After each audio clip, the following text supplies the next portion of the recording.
Hi verse, నేను మీ doctor ఎంజెడి యాస్కరి, ఎండి Unani. Sir, prostate gland పెరిగితే ఎటువంటి నష్టాలు ఉంటాయి? దానికి ట్రీట్మెంట్ ఏమన్నా ఉందా సార్ మీ క్లినిక్ లో?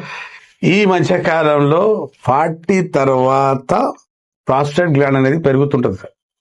కొందరి పూర్వంలో 50 సంవత్సరాల తర్వాత పెరిగేది. ఈ మధ్య కాలంలో మా దగ్గర 35 నుంచి వస్తున్నారు చాలా మంది.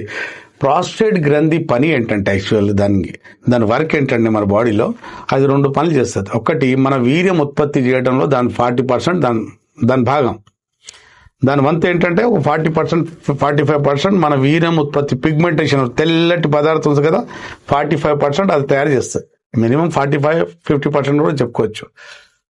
రెండోది, మూత్రం కంట్రోల్ చేస్తుంది. మూత్రం ఆ గ్రంథి మధ్య నుంచి దారి వెళ్తుంది, మన మూత్ర ద్వారా వెళ్తుంటది, యూరత్రా వెళ్తుంటది. దానికి మూత్రం కంట్రోల్ చేయడం ఇంకో పని.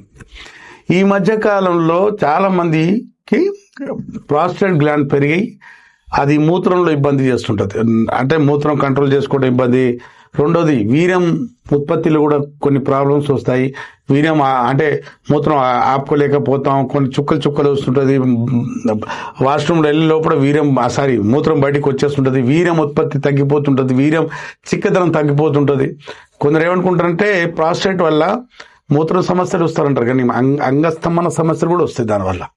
కాబట్టి మీలో ఎవరికైనా ప్రాస్టేట్ గ్రంథి పెరిగిపోయింది గ్లాండ్ అంటే ఆపరేషన్ చేయాల్సిన అవసరం లేదండి, సంప్రదించండి. అది యాక్చువల్గా దాని సైజు 16 to 20 గ్రామ్ నార్మల్ అండి. అది 20 గ్రామ్ 30 వరకు కూడా పెరిగిన దాని లక్షణాలు కనిపించవు. 20 తర్వాత 30, 35, 40 వస్తే అప్పుడు యూరిన్లో కొన్ని సమస్యలు రావచ్చు. కొందరికి ఆపుకోలేని స్థితులు ఉంటారు, కొందరికి చుక్కలు వస్తారు, కొందరు మూత్రం మొత్తం పోసిన తర్వాత కూడా బయటికి రాదు. అది మూత్ర సంచిలోనే కొంచెం మూత్రం నిండి ఉంటుంది, పోస్ట్ రెసిడ్యూ అంటారు దానికి. ఈ సమస్యలు ఉంటాయి, బాధపడాల్సిన అవసరం లేదు.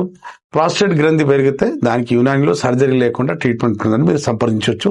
హాయిగా యునాని మందులు వాడుకొని ఈ సమస్యతో బయటపడవచ్చు. సెలవు.